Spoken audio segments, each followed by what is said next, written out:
En el gobierno del presidente López Obrador, la gasolina ha bajado en términos reales con base en comparación con la inflación.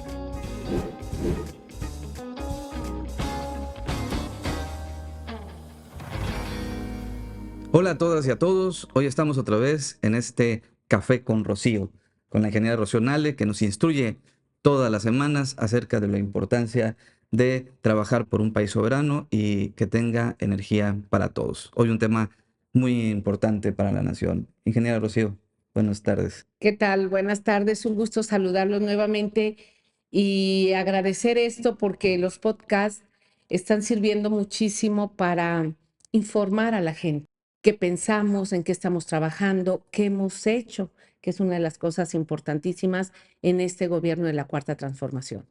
Este gobierno de la Cuarta Transformación ha hecho un gran trabajo por defender la soberanía energética de nuestro país. Ese es precisamente el tema del que vamos a hablar hoy, porque a pesar de que se ha tocado en muchos foros, a pesar de que lo hemos comentado en otras ocasiones, es muy importante profundizar en él para entender la importancia del trabajo que se hizo en este sexenio en contraposición con lo que se venía haciendo en los sexenios pasados de la larga y destructiva noche neoliberal. Vamos a hablar particularmente del tema de las gasolinas y en general de los combustibles fósiles y de cómo es que el gobierno del presidente Andrés Manuel López Obrador, con la ingeniera Rocío Nale al frente de la Secretaría de Energía, iniciamos una cruzada por recuperar la seguridad de nuestro país en materia de energía, que es indispensable garantizar ese derecho para todos los ciudadanos. Inge, ¿cómo enfrentaron ese problema? ¿Qué panoramas encontraron? El presidente tenía claro que cada sexenio perdíamos seguridad energética. La seguridad energética va ligada con la seguridad nacional. Un país no puede crecer ni desarrollarse si no tiene suficiente electricidad, si no tiene gas y si no tiene combustibles. Se paralizaría, no llegarían inversiones, habría un caos. Solo basta ver cuando Peña Nieto pone el gasolinazo que se crea un caos en México. Entonces, la seguridad nacional, que va ligada con la seguridad energética, parte de un balance. Cada 6 años se perdía capacidad de tener seguridad energética. Cada 6 años nuestro balance era menos gasolinas. Estábamos produciendo menos gasolinas y estábamos importando, metiendo al país gasolinas del extranjero, sobre todo de Estados Unidos. Y la electricidad igual. Cada sexenio la CFE bajaba su capacidad de generación y aumentaban los privados. Eso te pone en una dependencia energética. El presidente lo veía y en el 2006 hace una propuesta, dice, necesitamos 5 refinerías energéticas, unas refinerías chiquitas. En el 2012 dice, necesitamos 3 refinerías. En el 2018 dijo, vamos a hacer una gran refinería para poder compensar la falta de combustibles que tenemos, pero también tenemos que rehabilitar las 6 refinerías que prácticamente las habían dejado en el abandono, que las habían en una forma irresponsable abandonado, para que las gasolinas del exterior entraran y no nada más nos ponían en riesgo en el mercado con los precios, porque al final de cuentas los precios los iban a manejar quienes manejan la gasolina, quienes importan la gasolina. Y te pone pues de brazos cruzados a un gobierno, al que sea. Y así iniciamos con la planeación de la gran refinería de Dos Bocas. Y así se inició con un gran trabajo de rehabilitar las 6 refinerías. Se invierte a Pemex, que Pemex le ha dado carretadas de dinero al país por décadas. Era hora de retribuirle a Pemex en inversión lo que nos ha dado a todos los mexicanos, pero además resguardarnos en Pemex y en la CFE nuestra seguridad energética. Entonces, ese es un balance, se llama balance de materia y de energía, así se llama los que llevamos la carrera de ingeniería. Estábamos con un gran desbalance y hoy el presidente López Obrador pues es uno de los rubros que entrega cuentas muy buenas, con un gran balance. Nos costó mucho trabajo, mucho dinero, pero se deja pues ya la plataforma para lo que viene, porque sí viene una transición energética, pero no te puedes desconectar, porque si te desconectas se te cae el país. El ejemplo que estamos viendo todos a nivel mundial es Alemania. Alemania que desconecta sus plantas nucleares y que termina ahora produciendo más energía eléctrica a través de carbón, porque es lo que tienen ellos. Entonces esos desbalances técnicos pues te cuestan mucho como país, le cuestan mucho al medio ambiente. Entonces para hablarte de energía sí necesitas, en este caso, pues ser técnico, saber del tema, porque vemos a quienes por ocurrencias dicen voy a cerrar una refinería, voy a cerrar dos, voy a cerrar tres. ¿Cómo?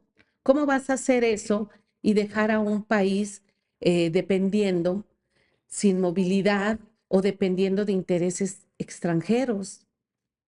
Esa es la gran diferencia que hay en la cuarta transformación con los de un régimen neoliberal arcaico que ya está desapareciendo afortunadamente en todo el mundo y que en México ya no está ni va a regresar. Sí, porque además hay que decirlo, ¿no? El neoliberalismo fracasó en el mundo Así es. y ellos están defendiendo un modelo pues ya caduco, ya totalmente fracasado y nos acusan a nosotros, particularmente te acusan a ti de ser nacionalista trasnochado.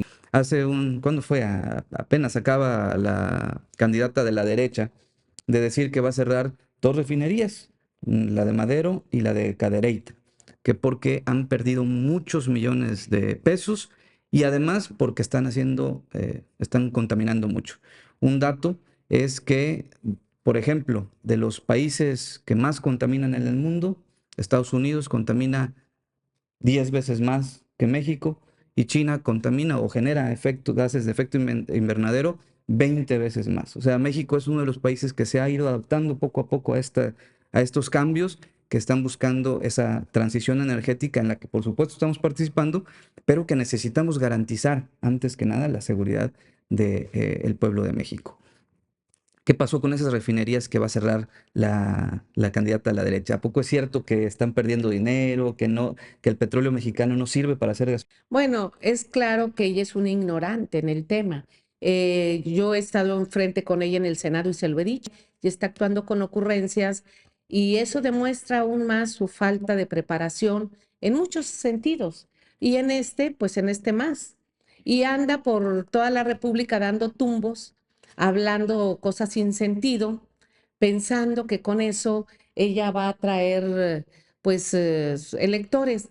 Pero eso el pueblo de México, yo coincido que es mucha pieza y el pueblo está informado, el pueblo sabe y al final de cuentas, mira que Claudia Sheinbaum es especialista en energía y en energías renovables y ella sabe que la transición, como su palabra lo dice, es transitar y ella sabe que como futura presidenta de México tiene que garantizarle a los 53 millones de autos que hay en el país, que todos los días consumen 1.300.000 barriles de gasolina, que tiene que darles gasolina.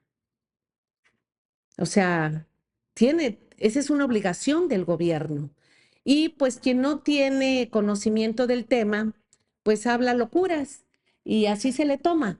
Nosotros somos personas profesionales y profesionistas, tanto la doctora Claudia Sheinbaum Pardo, que tiene un doctorado precisamente, perdón, en energía, y una servidora, pues que me he dedicado toda mi vida a esto.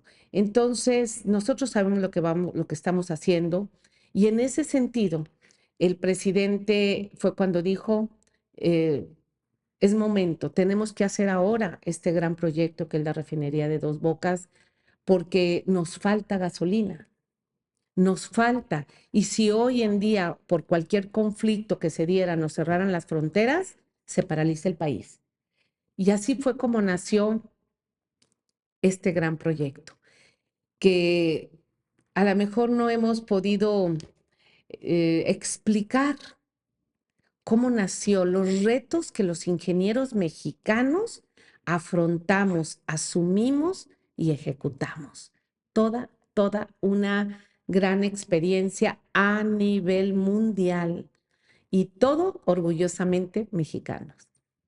Sí, porque fueron los ingenieros de Pemex, los técnicos de Pemex, los que se encargaron de hacer esa obra que cambió la historia de nuestro país en la época moderna. Pero antes de entrar en ese tema particular que me parece que debemos de explorar con lupa, porque hay muchas aristas y muchos mitos que se han generado alrededor, quiero preguntar acerca de los gasolinazos. Se ha hablado mucho de los gasolinazos, pero no sabemos bien qué es, si es el aumento de precios natural por el aumento de precios del petróleo, si se trata de impuestos del gobierno. ¿Por qué se acabaron los gasolinazos? ¿Si se acabaron o no? Es cierto que ha seguido aumentando el precio de la gasolina, porque uno de los mitos es que Andrés Manuel López Obrador dijo que iba a estar en 10 pesos, y eso no es cierto. Él dijo que si él hubiera estado en la presidencia en ese momento, la gasolina seguiría costando 10 pesos. Pero ¿cómo fueron estos gasolinas? ¿Por qué se han dado? Por una forma irresponsable de los gobiernos anteriores. Con Fox, el precio del petróleo estaba alto, pero había mucha producción de petróleo en México. Entonces, de acuerdo a la inflación, empezó a subir el precio de la gasolina. Con Calderón fue terrible. Con Calderón fue terrible porque es cuando ha entrado más dinero al país por venta de petróleo. Pero al mismo tiempo fue cuando se endeudó más Pemex y México. Entonces, ¿cómo es que estábamos recibiendo tanto dinero y estabas endeudando a Pemex y no estabas haciendo nada? Todo eso fue corrupción, gasto corriente, promoción a privados, dinero regalado y también el precio de la gasolina subía mes a mes. Cuando llega el presidente Peña Nieto, fue cuando dijo, bueno, ya no tengo tanto dinero en la entrada del petróleo como lo tuvo Calderón, porque ya la producción venía hacia abajo. Voy a hacer un impuesto, que es el IEPS. Sin decir agua va, presenta en la Cámara de Diputados y en la Cámara de Senadores la propuesta para que cada mes subiera el precio de la gasolina. Cada semana, ni siquiera cada mes. Cada semana estaba subiendo el precio de la gasolina. Independientemente si el precio internacional del petróleo subía o bajaba. Así, a final del año, el precio de la gasolina subió 5 pesos el litro. Nos aplican el primer gasolinazo, que fue el aumento, y se hace un caos. Y se hace un caos y con ese IEPS se lleva al presupuesto, es decir, el presupuesto que se hace para escuelas, para hospitales, para todo lo que necesitamos los mexicanos, le metieron como base ya lo que íbamos a recibir del IEPS. Ese es el balance financiero. Entonces, el gasolinazo, pues lo cargamos todos los mexicanos para poder mantener el gasto excesivo que traía Peña Nieto en su gobierno. Y hubo aquellos que salieron y dijeron, ay, es que es necesario, en lugar de que hicieran pues una política de austeridad, en lugar de que hicieran una política pues de recorte de gasto o que invirtieran desde entonces en una refinería para poder producir más gasolinas. Esa es la diferencia. Cuando llega el presidente López Obrador, dice, no más gasolinazos, no va a aumentar la gasolina por arriba de la inflación. Y empezamos con una política. Y los gasolineros que estaban acostumbrados a subirle pues el precio que querían, nosotros empezamos a hacer auditorías y a cerrar gasolineras.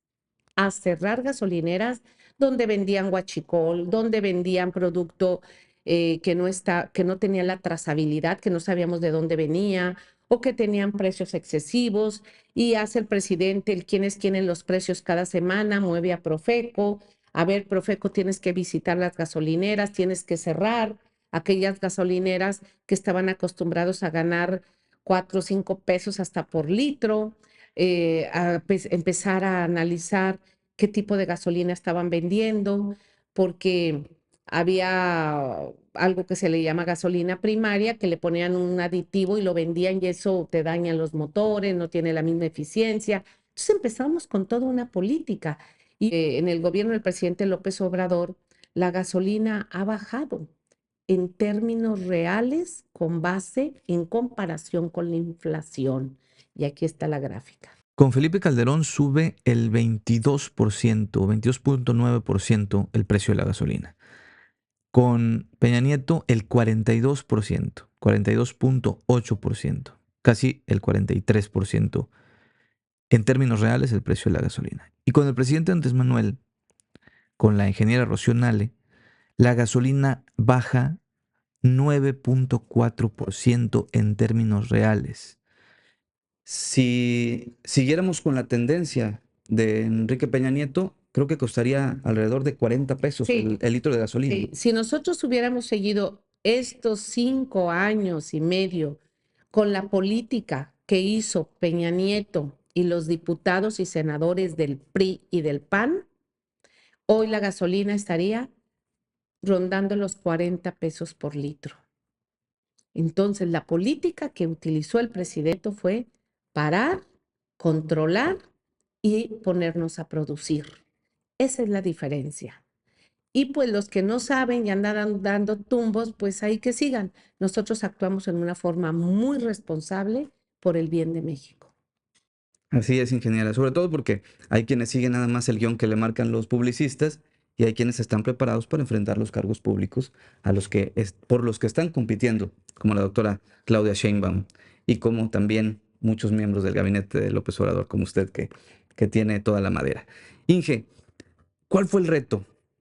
Yo quisiera que nos ayudara a imaginarlo, eh, cómo se compone una refinería. ¿Cuáles son, digamos que las piezas más importantes para generar una refinería? ¿Cuáles son necesarias? ¿Qué recursos se necesitan naturales para irlo componiendo? ¿Y cuesta mucho dinero? ¿De dónde se traen? ¿Quién las hace? Hacer la refinería de Dos Bocas fue todo un reto. El presidente da la instrucción, se necesitaba, era urgente. Vimos varios países y nos fuimos por la mejor, tomamos como ejemplo la mejor refinería del mundo, la más grande, la mejor, que está en la India. Visitamos la India varias veces. Pero cuando ya nos sentamos aquí en México, después de que el presidente López Obrador pues toma posesión, nos sentamos en una mesa los ingenieros de Pemex, los del Instituto Mexicano del Petróleo y la Secretaría de Energía. Y dijimos, necesitamos hacer esto. Y trajimos a las mejores firmas del mundo. Y les dijimos, queremos hacer esta refinería y sabemos que tenemos que contratar empresas internacionales. Y todos nos decían, no se puede, no se puede, no se puede. No se puede hacer en el tiempo que ustedes quieren, no se puede hacer en el costo que ustedes quieren. Y nosotros decíamos, sí, sí se puede, pero nada más hablaban de la refinería, es decir, las plantas de proceso y los tanques de almacenamiento.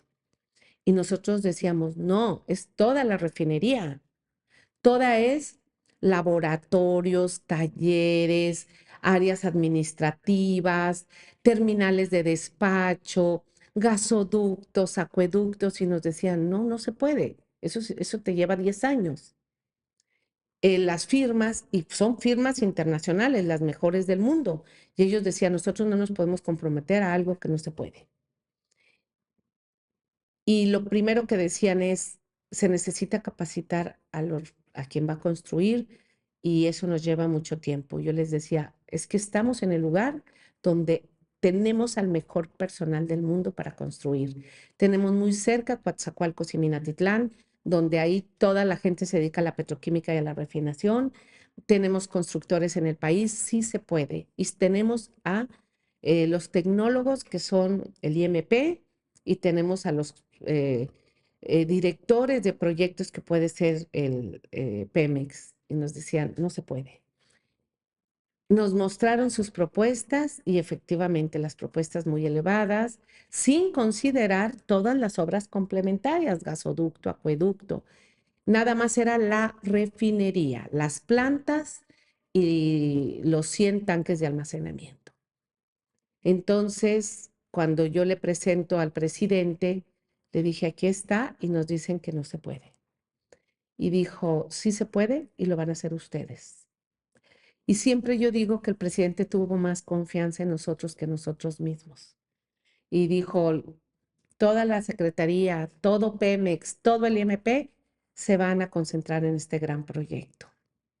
Y llegar y ver a todos los ingenieros de Pemex, a los ingenieros del IMP, a los de la Secretaría de Energía, que nunca dudamos, que dijimos, vamos, vamos, esto lo está esperando México, tenemos que ayudarle al presidente, esto es un compromiso del presidente y tenemos todo el conocimiento, sabemos cómo hacerlo, vamos a tocar todas las del mundo y lo empezamos a hacer. Y viene la pandemia y no paramos. Y el trabajo de la gente que estaba preparando el terreno con unas temperaturas arriba de 40 grados, allá en Paraíso, Tabasco. Hicimos, pues para preparar el terreno fue una base de 600 hectáreas, rellenar con 13 millones de metros cúbicos de arena. Los ingenieros saben de lo que estoy hablando cuando digo 13 millones de metros cúbicos. Trajimos a los holandeses, que son quienes hicieron las islas en Dubái. Ellos son los que rellenaron el terreno, lo mejor del mundo. Fuimos a la India, a Corea, a Turquía, a Italia, a que nos hicieran los grandes equipos que no hay aquí. Y en ese mismo momento estábamos construyendo aquí en México válvulas, bombas, equipos. Al mismo tiempo se estaba haciendo todo. Y al mismo tiempo estábamos haciendo los tanques de almacenamiento, 100 tanques que todos los hicieron empresas mexicanas. Y en Monterrey se estaban haciendo las placas y las placas de acero que se necesitaban para 100 tanques de almacenamiento entre tanques y esferas. Y en Saltillo y en Monterrey se estaban haciendo válvulas, conexiones. En San Luis Potosí estamos hablando de 39 subestaciones eléctricas grandísimas que se estaban haciendo todos los transformadores de luz, de electricidad, unos transformadores grandísimos, exclusivos para la refinería. En Querétaro, todo lo de metalmecánica.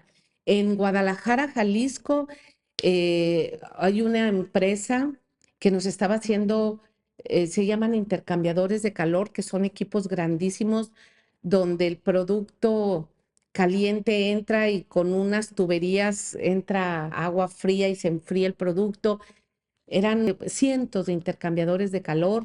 En Guadalajara se estaban haciendo. En el Estado de México, por ejemplo, en el Estado de México y en Hidalgo, todos los talleres de metal mecánica, todos estaban ocupados. O sea, toda la gente que estaba trabajando en México, aparte de la que teníamos trabajando pues en otras partes del país, del mundo, perdón, y aparte lo que estábamos haciendo ahí. Y todos los días se tomaban decisiones, todos los días. Un proyecto de esa naturaleza toma más de 5 millones de tomas de decisión y cuidando el presupuesto, porque ese es otro tema, que también fui al Senado y les mostré las cuentas. ¿Cuánto cuesta la refinería, las plantas y los tanques? Y cuando yo salí de la Secretaría de Energía, tenía 74 auditorías de la Auditoría Superior de la Federación, del órgano interno de Pemex y de la Secretaría de la Función Pública con excelentes resultados, porque además yo les pedí, quiero que estén conmigo, que me ayuden. Era tan grande todo que me tienen que ayudar a revisar si a una factura le falta, le sobra el sello, lo que sea, o si se pasaron 3 pesos. O sea, tiene que salir esto bien. Se hizo con la mayor responsabilidad. Y le dijimos al presidente, en 3 años nosotros vamos a hacer la etapa constructiva. Y nos decían las grandes empresas, no se puede. Y en 3 años estaba la refinería levantada. Va el presidente, ven, ya estaba toda el área administrativa, estaba el laboratorio, el cuarto de control es un cuarto de control el más moderno del mundo, de última generación, espectacular. Es una refinería que desde el cuarto de control se maneja toda, porque las 6 refinerías que tenemos en cada plantita tienen su cuarto de control. Esta no, esta es integral. Preparar a los ingenieros de Pemex, preparar a la gente que iba a trabajar adentro de Pemex, que es la que ya está operando. Todo eso lo hicimos porque teníamos una gran pasión y porque cuando nos decían no se puede, nosotros decíamos claro que se puede. Entonces el reto que te decían no puedes o una oposición rabiosa, enojada, porque lo estábamos haciendo lo que ellos no pudieron hacer. Porque precisamente la candidata de la oposición, la señora X, ahí hay un video donde ella dice que ella va a inaugurar la refinería Bicentenario en Tula. Pues yo creo que fue a inaugurar la barda y a lo mejor es lo que está diciendo, que va a ir a cancelar la barda, porque pues qué otra cosa, pero eso es cuando no saben, no hay profesionalismo, no hay amor por México. Y nosotros nos pusimos, y todos los días, y los ingenieros y todos nos metimos a una presión y una dinámica que nunca nos imaginábamos que pudiera ser. Hoy, Dos Bocas es ejemplo mundial. Samsung nos comenta que ellos participaron ahorita en una licitación en Arabia Saudita y lo primero que le dijeron es, queremos saber qué hicieron en México, queremos saber. Entonces me muestran la presentación que ellos hicieron en Arabia Saudita, donde pues dicen qué es lo que hace Samsung y al final dice la mejor refinería del mundo en México, Dos Bocas, y muestran cuál fue el planteamiento. Para ellos también fue todo un reto porque se hicieron módulos que son como edificios de 10, 15 pisos. Se hicieron esos módulos en Corea, en Seúl. Y esos edificios los subieron a unas plataformas y los trajeron desde Seúl hasta México. Cruzaron todo el Pacífico. Cruzaron el Canal de Panamá para entrar al Golfo de México. Y estamos hablando de 50 módulos, más de 50 módulos. Y ver esos edificios flotando en el mar que venían para acá. También para ellos fue un reto porque dicen, nosotros nunca habíamos hecho este movimiento de este volumen. Y nosotros, yo cuando volteé vi, dije, no sé cómo lo hicimos, pero lo logramos. E ir cuidando el presupuesto. Cuando vemos las obras alternas, presentamos y dice el presidente, la refinería tiene que ser de una sola etapa, toda bien. Bueno, pues esto cuesta un gasoducto, un acueducto, una terminal donde van a estar entrando y saliendo todas las pipas, pero no nada más eso. 3 monoboyas que están a 5 kilómetros en el mar, donde los barcos van a llegar allá, a la monoboya, a cargar gasolina. Ya están las 3 monoboyas más grandes y más modernas que hay en el Golfo de México y en todo el territorio. Buzos que estuvieron haciendo soldaduras abajo del mar para las 3 monoboyas. Una es de diésel, una es de gasolina premium y una es de gasolina magna. Son 3 monoboyas donde se va a estar sacando la gasolina para de ahí llevarla en barco a Tuxpan o llevarla a Puerto Progreso. A Tuxpan porque ya tenemos toda la infraestructura para que la gasolina de Dos Bocas baje a Tuxpan y se vaya al centro. Ahora en Tuxpan antes llegaban los barcos de Estados Unidos, descargaban en Tuxpan y era la gasolina que entraba a México. Ahora va a entrar a Tuxpan la gasolina de Dos Bocas para surtir el centro del país o va a salir el barco rumbo a Puerto Progreso para surtir a toda la península. Mientras se hace el tren de Dos Bocas a la Chontalpa.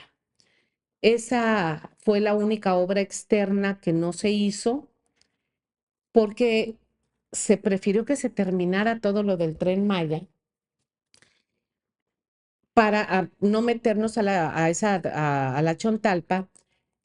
Y una vez que esté el tren también de Dos Bocas va a salir a la Chontalpa, son 90 kilómetros, y por el Tren Maya se va a llevar también la gasolina de Dos Bocas a la península, que es donde es más cara porque es más caro llevar el producto. Todo eso se llama balance. Entonces, Dos Bocas es excesivamente redituable. Hoy no se podría hacer al mismo precio en lo que salió la refinería.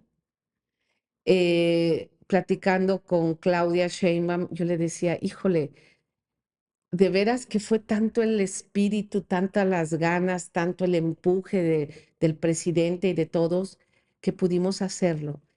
Hacer otra refinería igual, pues tendríamos que ser los mismos actores. A lo mejor hay mejores, por supuesto, pero se tendría que ser con la misma pasión. Y es un orgullo para México. Y el que te dijeran que no podías, y el que todos los días los ingenieros, los técnicos, los obreros en unas condiciones muy duras, y empresas mexicanas subcontratistas que estaban ahí. Teníamos muchísimas empresas subcontratistas.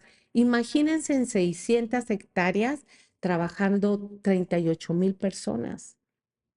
38,000 personas fue cuando logramos tener el flujo, creo, más alto adentro.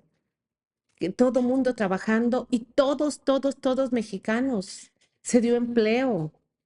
Y todos con una actitud, llegaba el presidente a supervisar y era muy emotivo ver cómo los trabajadores le decían en término cariñoso, viejo, no te preocupes, nosotros vamos a hacer la refinería. Viejo, no te preocupes, aquí estamos nosotros. Las mujeres soldadoras, las mujeres nosotros te queremos mucho y nosotros vamos a trabajar por México. En toda la refinería, en todas las plantas, que era grandísima, banderas de México ondeando todos los días. Y si entraba el norte y alguna bandera se dañaba, al rato ya veía yo que estaba otra vez la bandera, y cuando llegaba el presidente se inundaba de bandera de México. El orgullo de ser, el orgullo de poder. Las historias fantásticas que hubo ahí en 5 años son para que yo escriba un libro de vivencias, de afecto, de todo lo que tuvimos que superar día a día ahí.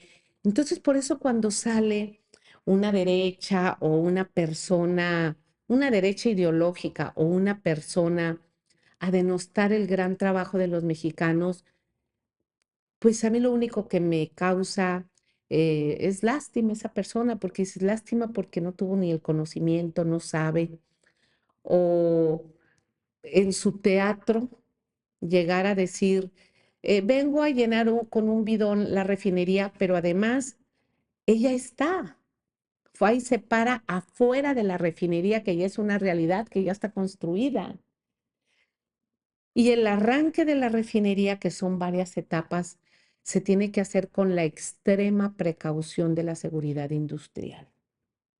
Entonces, el 1 de septiembre del 2023 se tuvo la primera gasolina refinada, pero esa se llama gasolina primaria. No está todavía para el uso del combustible porque su octanaje es muy bajo. Pero para nosotros los técnicos era importantísimo ver que la primera separación del petróleo fuera un éxito, porque además la tecnología de la primera planta de la separación era tecnología del IMP mexicana. Las 17, 18 plantas son tecnologías diferentes, extranjeras, pero la tecnología de la primera planta de la destiladora era del IMP. Entonces, cuando metemos el producto y destila y sacamos gasolina, bueno, ese día fue de fiesta, estamos felices. Estaba la gasolina, dijimos, ok, ahora vienen las siguientes etapas. Las siguientes etapas es quitarle azufre, meterle hidrógeno, meterle catalizadores, una planta de catalizador para que haya una reacción en la gasolina, y meterle octanaje. En la propia refinería tuvimos que hacerle una planta generadora de electricidad. Al principio se dijo, bueno, que la CFE le dé electricidad a la refinería, pero es muchísima electricidad que se requiere. Estoy hablando de 300 megas. Entonces, cuando hablamos con la CFE dijimos, es una zona en que se requiere tener una planta, vamos a dejar la refinería autónoma con su propia planta de generación de electricidad. Entonces hicimos también una planta de generación de electricidad. Es un proyecto de los mejores del mundo. Ya vinieron gente de Brasil, de Petrobras, a ver la refinería. Ya vino gente de, pues, de otras partes del mundo que los han traído los propios contratistas. Y bueno, cuando fue el secretario general de la OPEP, nos felicitó y le dice al ingeniero Cornejo, que es el encargado, fue el director del proyecto, le dice, yo te quiero felicitar porque yo conozco la refinería de la India. Yo la conozco. Dice, y esta les quedó mejor. Entonces, bueno, ya ahí ya todos, pues el que te reconozcan el trabajo, los que sí saben, porque los que no saben, pues ahí los tomas. Entonces, todos los días fueron retos de hombres y mujeres mexicanas valientes que al final del día todos terminábamos y decíamos, estamos haciendo algo por México, estamos algo haciendo por Pemex. Y hoy, pues, ver que el presidente López Obrador deja el legado con 6 refinerías rehabilitadas, donde se invirtió, donde incluso se han modernizado para que la calidad de la gasolina sea de las mejores. Estamos con los estándares internacionales, ¿eh? Las 6 refinerías de México producen gasolinas con los estándares internacionales y Dos Bocas está en el mismo tema y todavía vamos más para allá. Vamos a hacer de ultra bajo azufre, tanto el diésel como la gasolina. Entonces es un gran logro y yo lo único que tengo es agradecimiento hacia el presidente que me haya contemplado en este momento de la historia para estar ahí, que me haya dado la confianza para coordinar como profesionista, como ingeniera, pues este gran proyecto. Yo creo que cualquiera de mi carrera, pues ya después de eso no hay nada más. Eso es el top. Y haberlo hecho para Pemex, para México, pues eso no tiene nombre. Lo demás, pues las críticas las tomo como son, críticas. Dos Bocas es una realidad y es un ejemplo para el mundo y lo mejor de todo es de nosotros, de los mexicanos. Y eso es lo que a algunos no les gusta, pero a la gran mayoría de los mexicanos sí, y es orgullosamente hecho y elaborado por mexicanos. Muchas gracias, Inge. Muchas gracias a todas y a todos por escucharnos, por estar al pendiente de estas pláticas que son muy constructivas y muy instructivas. Estén pendientes porque vamos a tener una segunda parte de esta charla acerca de la refinería Olmeca en Dos Bocas, Tabasco, el proyecto más importante de este sexenio en materia de seguridad energética y sobre todo ejecutada por los ingenieros de Pemex, por los técnicos y dirigida por una mujer veracruzana con mucha energía y muchas ganas de seguir construyendo este país.